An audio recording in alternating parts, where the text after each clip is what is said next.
Now, it was close to midnight, but Ben Calvert's house in Wakefield was still brightly lit. This had started out to be a triumphant evening for Ben. Kit had returned from California. All his previous fears had been swept aside when he saw his daughter at the station carrying a baby boy, his grandson. When they returned to the house, Ben had sat with the young couple a while in the living room of Kit's apartment. Then he'd gone into Jesse's room to crow over his wife, point out how right he'd been when he insisted everything would come out as he'd wished, that Kit would come home, that her baby would be healthy. Sitting by the window, Jesse had listened. Then she called him over, pointed out a man's figure which could be seen walking away from the house in the light cast by the street lamp. It was unmistakably Bill Meade. Although Ben tried to hide it, he was worried. As soon as he could, he hurried to Kit's room, where he learned that Bill had refused to stay in his father-in-law's house. Had told Kit he wanted a divorce. Furious, Ben was determined to go after Bill, to bring him back. No, Dad, I refuse to struggle anymore. If Bill wants it this way, he'll have it this way. You don't know what you're saying. You're just tired, nervous. It's not like you to take this lying down. Maybe you're right. Perhaps I have lost my grip. I only know that I've done all I can. You don't know how much trouble I've taken to preserve this marriage. Oh, you have no idea. But I've reached the end of my rope. I can't take any more. Well, it's not going to be necessary for you to take any more. I'll bring that young man to his senses if I have to beat him into it. He's not going to treat my daughter this way. Not while I'm around to stop it. Well, Dad, what do you intend to do? I'm going over there and have a talk with him right now. You better go to bed, Kit. You look tired. And don't worry, I'm taking over.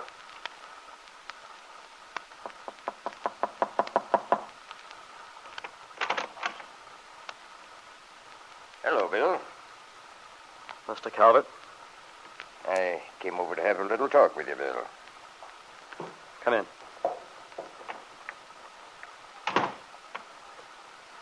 Mind if I sit down? No, go ahead. Thanks. Bill, what's all this nonsense that Kit tells me about your not staying with us at 11th Street? It's not nonsense. I mean it. But that's out of the question, Bill. For you to leave your wife like that when she's just returned. Look, Mr. Calvert, a long time ago I told you exactly how I felt in regard to this marriage and what I planned to do about it. I told you that Kit and I had discussed it before she went away. The only reason the whole thing wasn't settled sooner was because I promised Kit I wouldn't do anything till she came back. Well, Kit is back now, and there's no further reason for delaying things. Yes. Kit's back now. With your son. I'm amazed at you, Bill. You can sit there calmly and tell me you're leaving your wife when she's just given you a son. I'd like to remind you that there never would have been a baby if you'd been honest with both of us in the beginning. There's no point in going back to the past now. The baby's born. You're his father. I feel that responsibility very strongly. I don't intend to let Kit down on that score. I'm more than willing to contribute my share to the baby's support. Bill, you know that's not the issue. There's no problem about the financial care for the baby. I told Kit a little while ago if she wants to come here, live here with a baby till we get things ironed out, that's all right with me. If it's her pride that's involved... Pride? When a marriage breaks up, when a woman's just gone through all that Kit has, it means a lot more than that. What about Kit's feelings? I think Kit's feelings are chiefly those of hurt pride. That's why I suggested she could come and stay here in the home I can afford to provide. Then, when the interest in her return dies down, we can quietly get a divorce. You've got it all planned, haven't you? Quietly get a divorce. You'll find out it isn't so simple. I have a lot of influence in this town. There's a law, you know, to protect women from that sort of treatment. There's a law regarding the responsibilities of a father to his child. I just told you I have every intention of fulfilling my responsibilities to the child. But that doesn't mean that Kit and I should continue to live in an intolerable situation. Carry on a marriage which has no meaning. If the marriage has no meaning, it's your fault. Kit's done everything she could to make this marriage a success. You should know that better than anyone. Look, Mr. Calvert, this whole conversation's unnecessary. From the very beginning, you've interfered when you had no right to. No right to? I'm protecting my daughter's happiness. I disagree with you. I think you're protecting your own pride more than anything. And besides that, I think you're completely out of line and butting in. This is Kit's affair and mine. You messed things up from the first, and I've decided I'm not going to take any more. You've decided? Yes. It's just hit me tonight that I've been wrong all the way through this thing. I've let you push me around.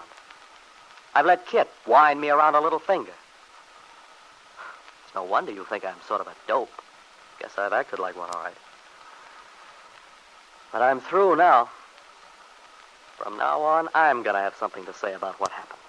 You're talking awfully big for a man who can't even provide a decent home for his child. There's nothing wrong with this place. It's clean. The whole idea is crazy. The point is, you want to put me in the position of abandoning my child. And I'm not doing that. Kit can come here if she wants to while we make the other arrangements. You know Kit can't bring the baby into a place like this. Why not? You know perfectly well that isn't the real point at issue. The important fact is Kit's not in love with me. Now, doesn't it occur to you that Kit would be much better off not to be stuck with a marriage which can never make her happy? If the marriage can't make her happy, that's your fault. Perhaps it is, partly.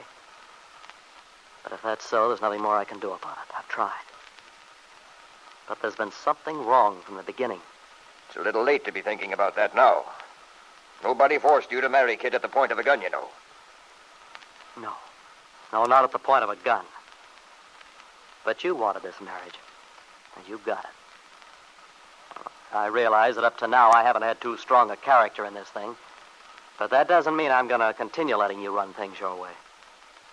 I'll admit I've never thought a great deal of you, Bill Meade.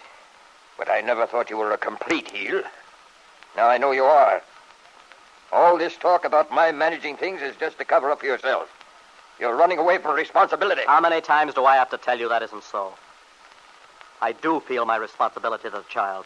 And I feel very sorry for Kit, too. I know she's been through a lot.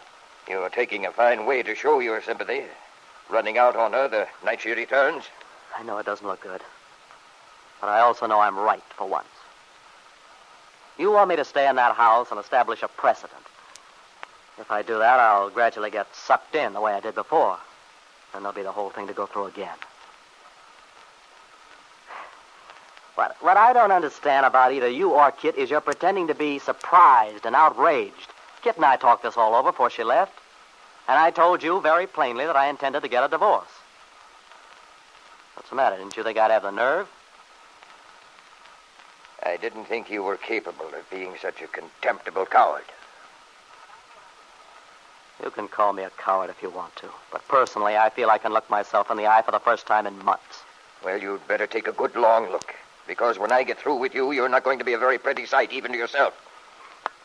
Mr. Calvert, your threats don't scare me. I can make your life so miserable you'll wish you'd never seen Wakefield. Well, it wouldn't take much to make me feel that way right now.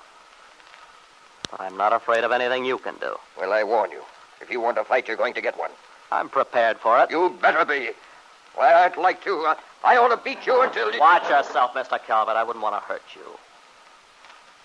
I've tried to remember you're a lot older than I am. Yes, I am a lot older than you. I'm also a lot smarter and a whole lot more powerful.